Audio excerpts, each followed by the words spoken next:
How do you reach that next level of performance?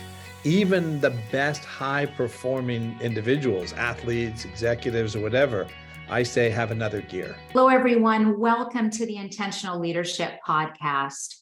As a high performance leader, do you ever wonder what it would be like to take your performance to that next level? Well, you're going to want to hear from today's guest, Dr. Dawn Wood, and I'm so excited, Dawn, that you've been able to join us today. Welcome to the Intentional Leadership Show. Oh, I'm excited. I couldn't wait to get on here. I think we have so many great things to share together. So thank you for the invite. You bet. Well, let me tell you guys a little bit about Dr. Dawn. So Dr. Wood, PhD, author, speaker, he's founder and CEO of the Inspired Performance Institute and creator of the patented TIPP method. TIPP is a cutting-edge method inspired and developed through the newest developments in neuroscience and designed to clear away the effects of disturbing or traumatic events, repurpose old patterns, and clear away the effects and set the individual's mind up for peak performance. We want to hear about that.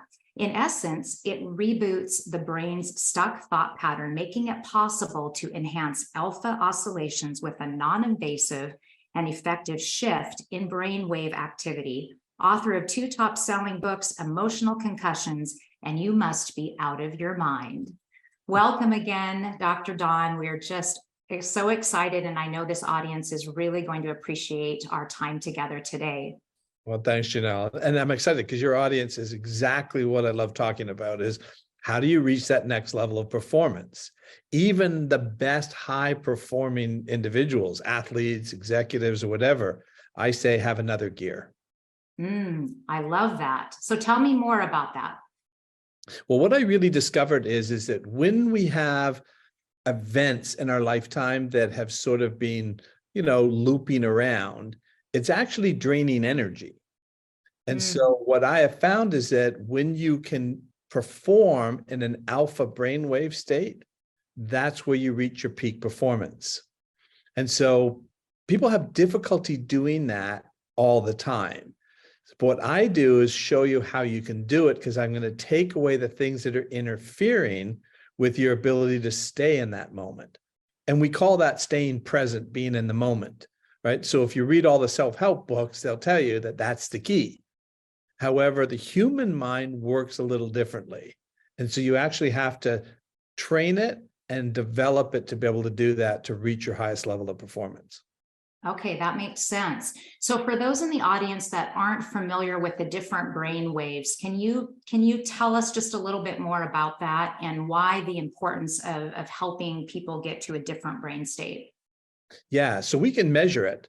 So we basically have 4 brainwave states. You have beta, alpha, theta, and delta. Okay. And so to give you an example of what they do is beta is fairly fast. So you're operating at about 15 to 30 hertz, or think of it cycles, like hertz is an energy measurement, right?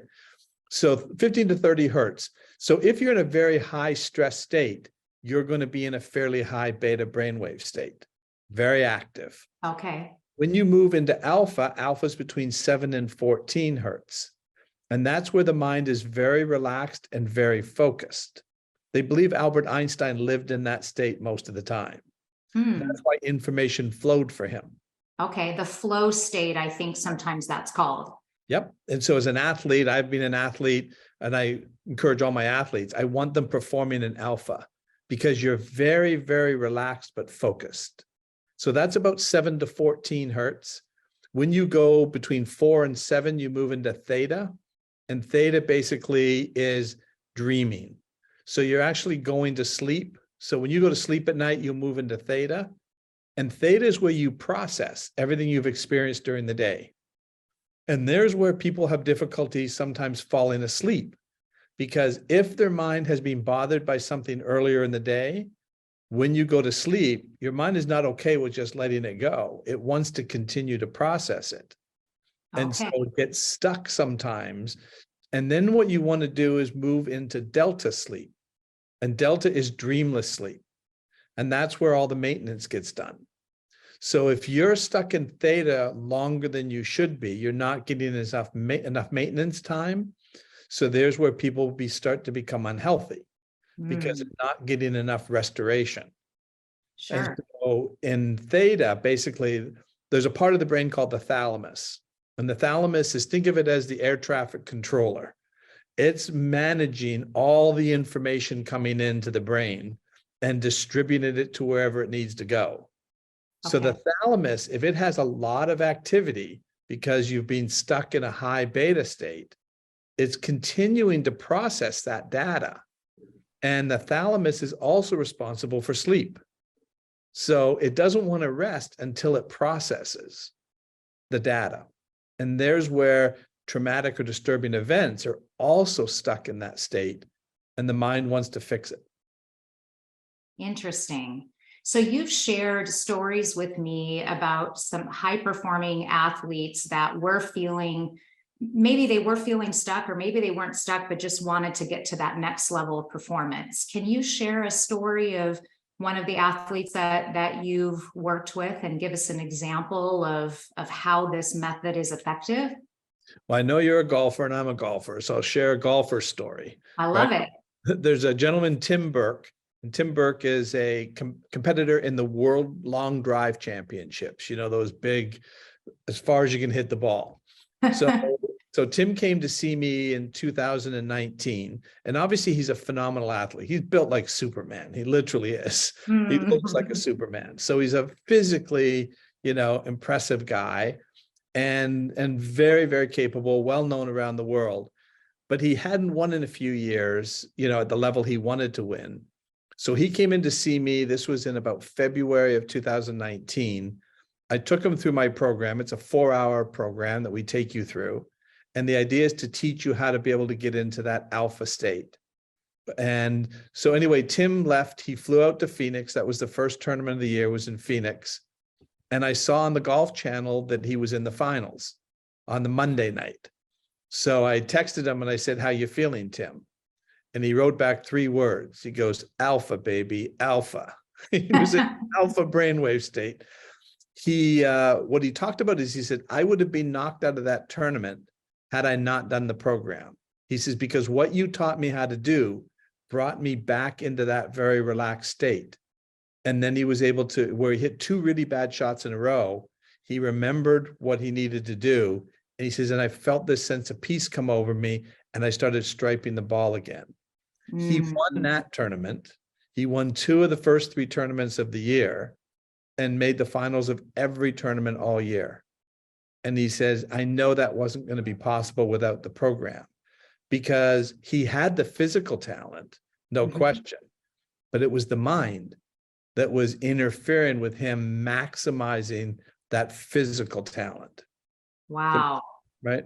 And That's so amazing. his testimonials on our site, he talks about it, that was the difference.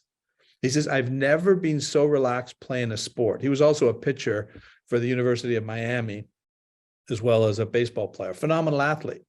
And if you look at a guy like that, you say, wow, he's performing at the highest level. And he is, but he had another gear. His final drive in that tournament was 470 yards. Wow, that is incredible. Insane. Insane. Yeah. I told him I don't go that far on a vacation. So Oh, that was talk about next level. Next level. And that's what he needed, you know, and then COVID hit. So unfortunately, a lot of the long drive stuff sort of happened, sort of stopped, right? Sure. In as much. But I've worked with another really great example is a marathon runner. His name is Marco Cicchetto. And Marco was a double amputee. He lost his legs below the knees from a suicide attempt. Oh, wow. And so they had to train him how to run again on prosthetics. And then they built him blades to run. And so the guy who makes his prosthetics calls me and he says, we really believe Marco's got great potential, but he seems to have plateaued. He's running really well, but we think he's sort of stuck at this level. We think it's in his mind. It's not physical anymore. Can you take him through the program? So I took Marco through the program. This is again at the beginning of 2019. And 9 days later, he ran in a race and took 15 seconds per mile off his time, which is an incredible amount at that level. And then about a month and a half later, he ran in the Boston Marathon and broke the world record He's now the world record holder for marathoners with amputations. And then 2 months later, ran the Chicago Marathon, broke his own world record by another 5 minutes and got signed by Nike. And what I said to Marco is, I said, Marco, I didn't make you a faster runner. You were always that fast. I just released the energy that you needed to perform at that next level. He always had the capability of doing that. So it's not me doing anything. I'm just giving them the tools to allow their brain to maximize its power. And think of it, if you've got your phone and you charge it up overnight, and then when you open it up and you start it up in the morning, 5 other programs open. Well, you're going to drain the power. Sure. So when you're performing at a world level like that, you don't want any drain except what you're working on. That should be the only place the energy is going. And that's what you do in alpha. That's incredible. What great stories. Thank you for sharing those examples. It makes me think of, you were talking about this mind-body connection. And what I really heard you say is that physically there was an issue, but it actually ended up not being physical at all. Can you talk more about that? Because I think that that is really key for our listeners to hear this piece. Well, one of the things that I discovered during the research is that when we have these issues or unresolved or stress, just stress in our lives, the ATP, which is the energy, the mitochondria in the cell, is affected by that. So that's your powerhouse. That's your battery, basically. So if you've got a lot of stress, then that could be coming in from previous experiences or current stress. You're actually draining the energy, the ATP of the cell. When we then, this is where the energy increase comes from. When we calm down the nervous system and allow you to stay in a parasympathetic nervous system response as opposed to a sympathetic, you have more energy available. And that's going to show up somewhere in performance. And so it was really interesting because we worked with, I took a whole team of people who work with these world-class athletes through our program. And when I started talking about the ATP and the mitochondria and how it affects our performance, the one guy stopped me. He says, "You just blew my mind." He said, "I'm working with these world-class athletes. These are the best of the best, right? They're prime, in the prime of their career. We never, because they measure heart rate variability. Sure. We never understood why when sometimes they were at rest, they would go into a sympathetic nervous system response. We never understood that. Now what you're telling me is that these events or trauma, right, are looping, pulling energy, and they go into a sympathetic response." And I said, "It's exactly right." He says, "We never we knew it happened. We just didn't understand why, because these guys don't look like they're having anything. They're under that stress or they're having those issues.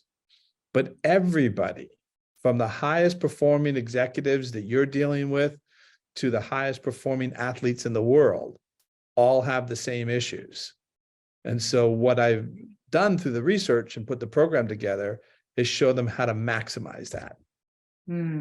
And that makes so much sense. In our central nervous system, and the parasympathetic and the sympathetic, we need them both, and they're both important. We have that stress response for a reason. It's there to protect us. But we talked about how it's like when you're in that sympathetic mode all the time, it's like you have your foot on the gas pedal, and when you're doing that constantly, that just doesn't work. You've got to be able to tap into that parasympathetic side, as you mentioned.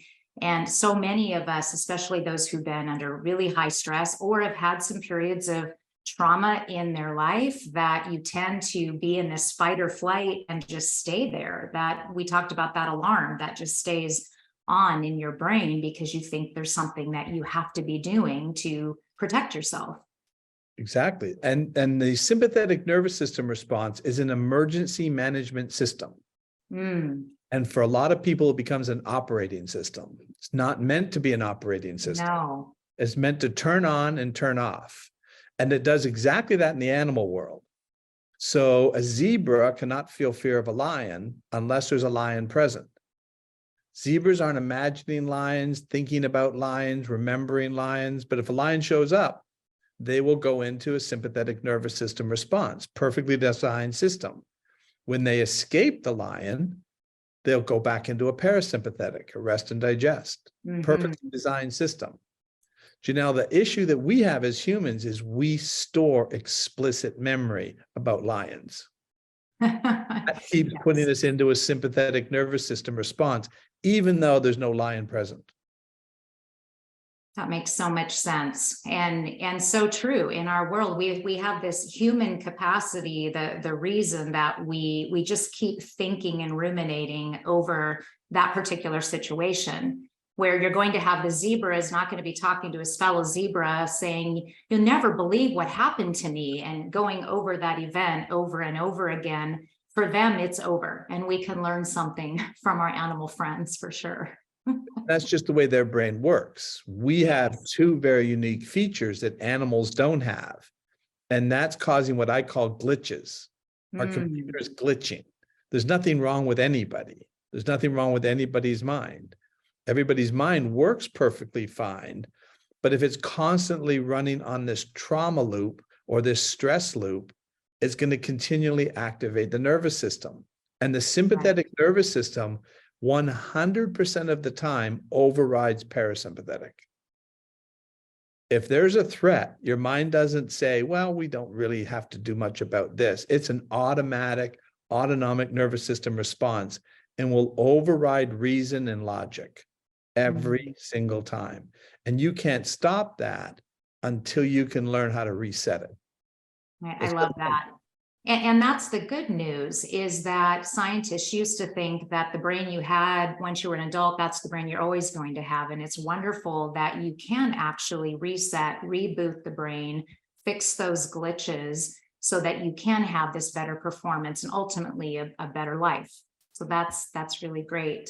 I wanted to ask you, Don, what got you into this? I know I was able to come down to your institute in Florida. It was fabulous. I can't wait for others who are listening to be able to check out your program and see your facility and the wonderful things that you do.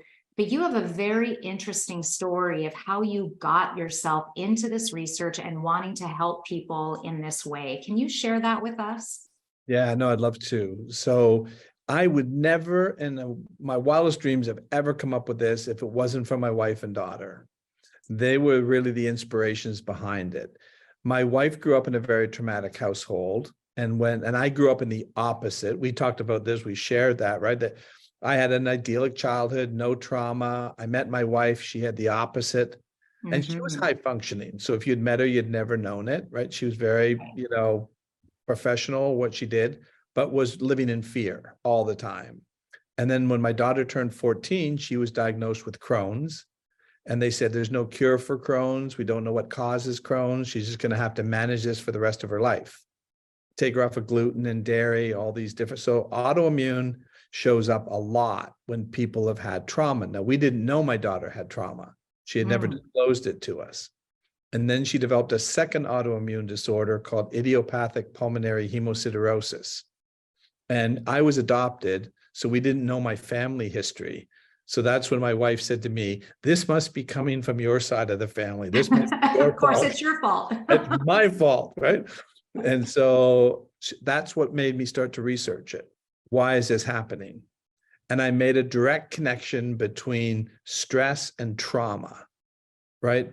When we have unresolved trauma, as an example, that actually creates inflammation. Inflammation is the response to trauma, physical or emotional. Inflammation, there's nothing wrong with inflammation. Inflammation is a cell danger response designed to protect the system on a temporary basis. However, the trauma loop keeps running, keeps the inflammation active. So now it goes from inflammation to chronic inflammation. That's the problem, is the chronic.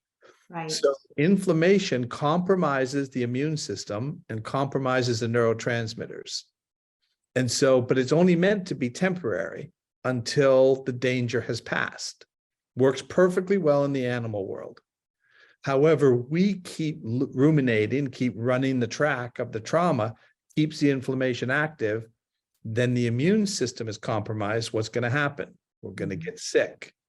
Then neurotransmitters are compromised. We're going to feel bad because now we're not getting the dopamine, serotonin, all of those things that we need to feel good.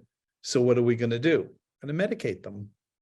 We're going to put them on where, oh, there's a chemical imbalance in your brain. No, there's not. There's a temporary pause in the system. Mm. I talk about when people say, well, I have depression. What I'll say is, well, tell me what you're angry about. And they'll go, well, no, I'm not angry. I'm depressed.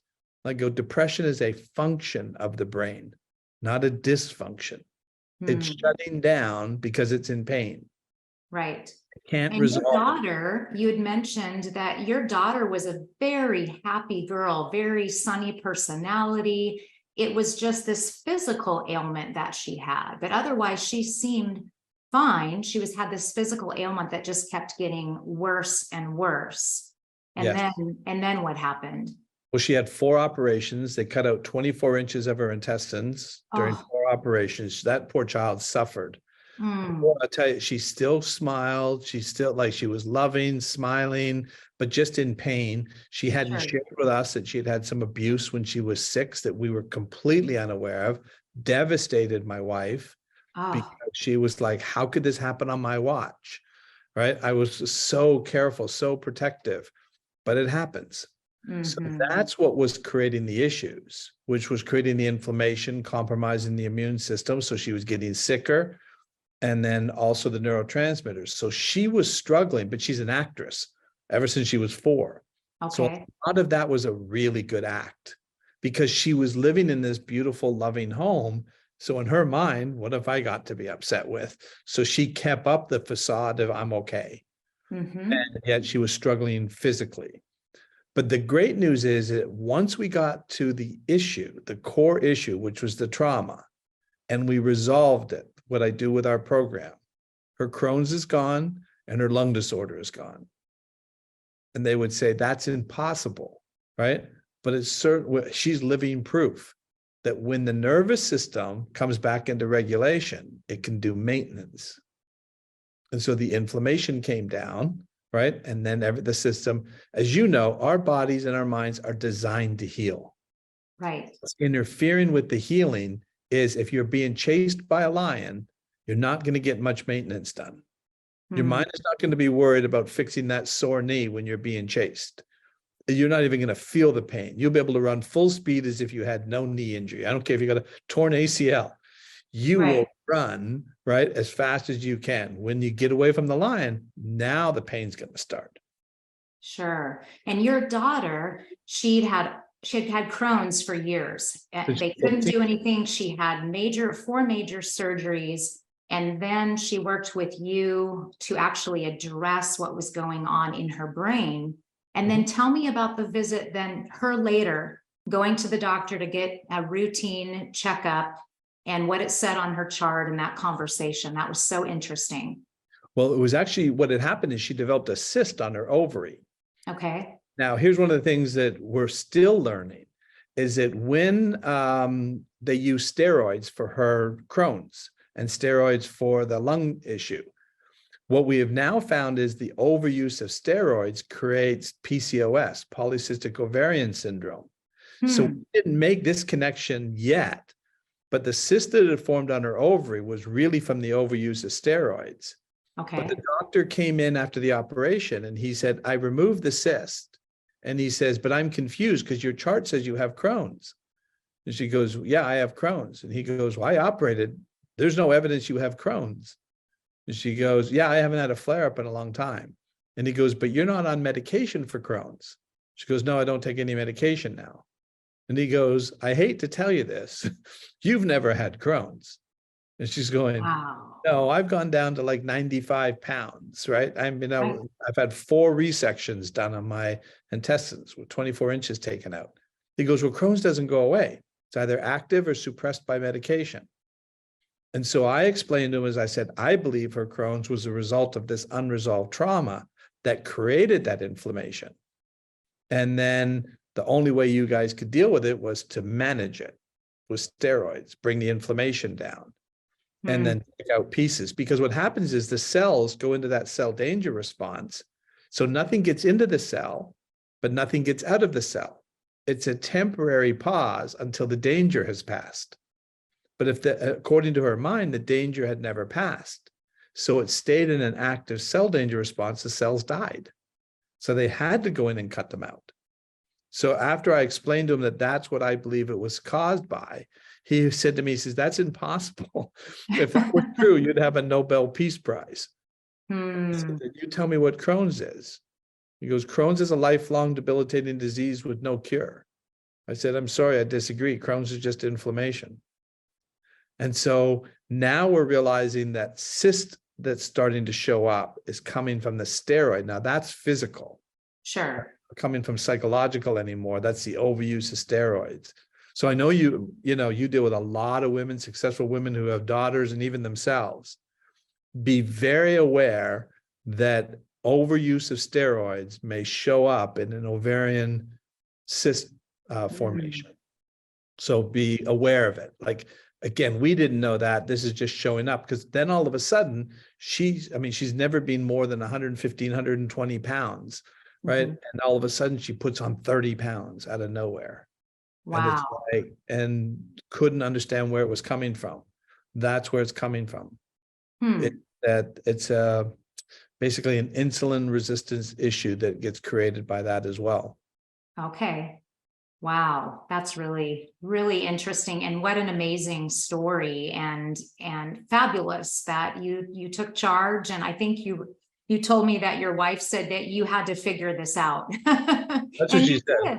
With the lung disorder, she says, you need to figure this out or we're going to lose our daughter. Oh. And the lung disorder really could have been, because what they told us is we don't know what causes this hemosiderosis, but she should live near a hospital because her lungs could fill up in 15 minutes. Oh my. And only 1 in 1.2 million people get that. So it's very rare. So there was no research being done. So we had to figure it out. And that's really what I said, this is an autoimmune created by the same thing that created the Crohn's. Because I met so many people who had autoimmune disorders and the connection was trauma and stress. Interesting. And if we don't get to the root of that problem, we manage the symptoms, we're never fixing it. And that's all they were doing with my daughter. Yeah. So we've talked a lot, Dr. Don, about the power of optimism and how important that is to choose that right perspective in our life, that really helps us overcome. Now, this was a situation with your daughter that she was a very optimistic child, an optimistic young woman, but yet there were these other things going on in the background. So I want to talk about how important optimism is, but first, talk about that place for optimism and where you need to go get some help if you find that you continue to have these recurring issues that just continue to get in the way. Well, that's what I think with the optimism comes in, is because the belief, right, that we're created to heal, right? Supposed to heal. Yes. So what's interfering? That was what got my wife through her traumatic childhood, was that optimism and hope that someday it would be better, right? Yes. And even in this, I think for my wife and I, that we will find an answer. But it was so, as you know, Janelle, anybody who's suffering with a child that's in pain, right? You're so frustrated when you can't find answers. Yes. And you keep running up against the same roadblocks. Well, there's nothing we can do, right? We're doing everything we can do. Right? No, you're not fixing it. You're managing it. And so having that optimism is so key. And I think that's what saved her life, is that all the struggles she was going through with her, starting off with her Crohn's, like I said, she was this happy kid. She'd just run and jump in your arms. And even when she was sick and she'd be in the hospital, if you'd be thinking, people are going to say, like, you should look a little sad. People are going to think you're faking it, right? Right. Because she was smiling, right? Even though she was in pain. And even though she was really suffering, obviously not all the time, but a lot of the times. And she just had that constant state of hope and optimism. And I think that's what got her through. And I don't know many people that have suffered as much as she did. I mean, she was constantly in the hospital. So it was a big, big struggle. So I Mhm. just believe, and I know you and I talked about it, as I said, if somebody says, well, I'm pessimistic, I just say, no, you're just low on optimism.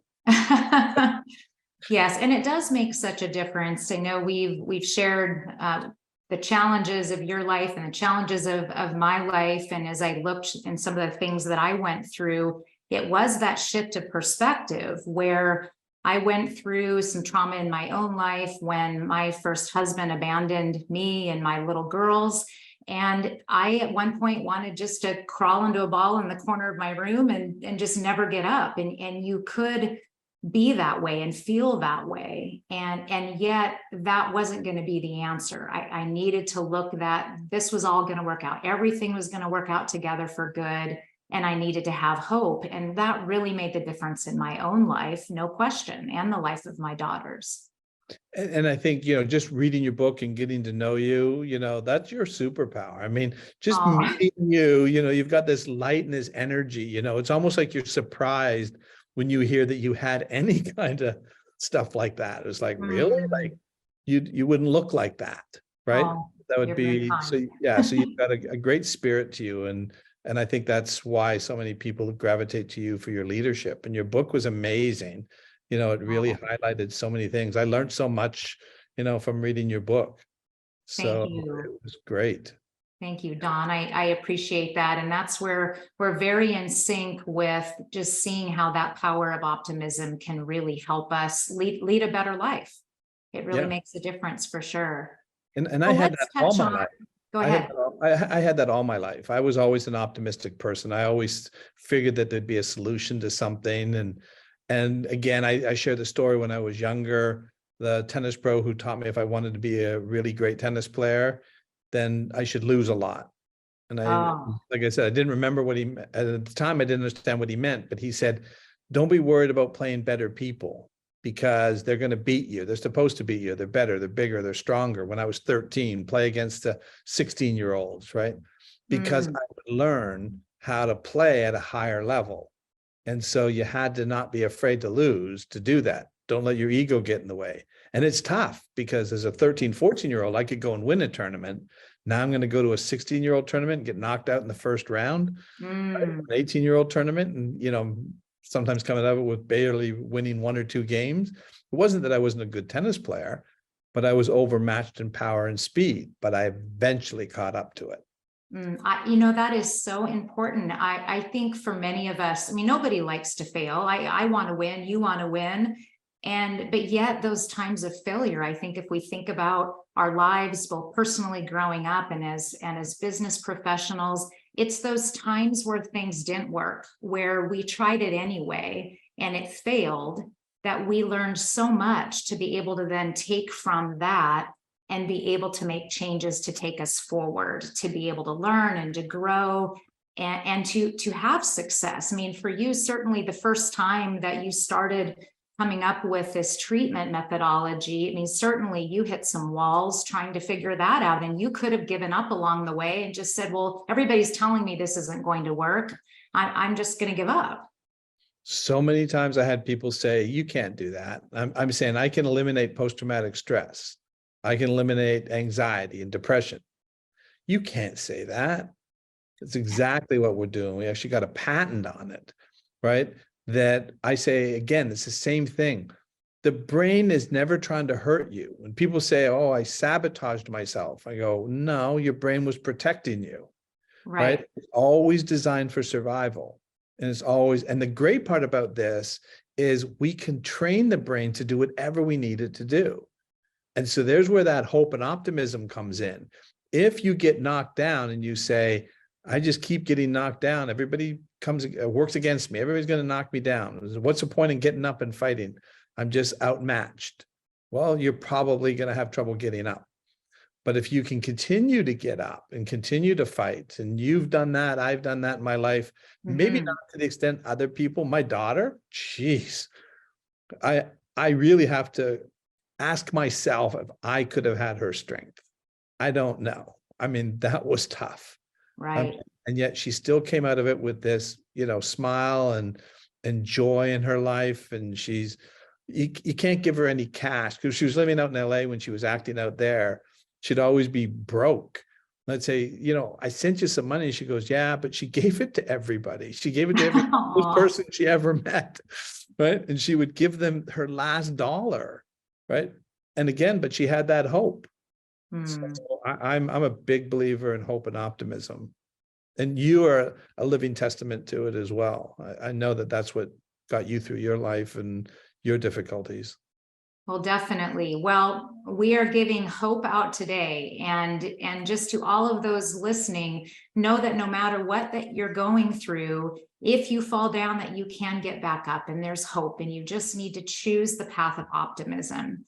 And that is the direction to go. And if you're struggling with something that, as we've talked today, this has resonated with you, I want you to learn more about Dr. Don's program. Don, can you share what is the best way for our listeners to get in touch with you, to find out more about you? The best place is to go to our website, which is the Inspired Performance Institute, inspired with a D. And then we have all our testimonials. You can go there and check out. There's a lot of people you may relate to, people who've had we've had people from addiction to the highest performing athletes and executives that you'll ever meet, talk about how it could change their lives. Everybody could benefit from it. And so check out the website, check out the testimonials, check out the podcasts. I know you were on my podcast, and that's why I'm excited to be on yours. You can learn so much from listening just to those kinds of things, and the inspiration of other people's stories of what they've gone through and how they've overcome. Absolutely. Well, thank you so much for your time today. This has been so much fun. And please, listeners, go and check this out. Learn more about Dr. Don and what he's doing. And Don, thank you for the inspiration that you are, and for going against the odds and finding this treatment that can help people really take care of unresolved issues in their life that are standing in the way of their optimum performance and being the best that they can be. So thanks again, and we'll look forward to talking again soon. Thanks, Janelle. I appreciate it.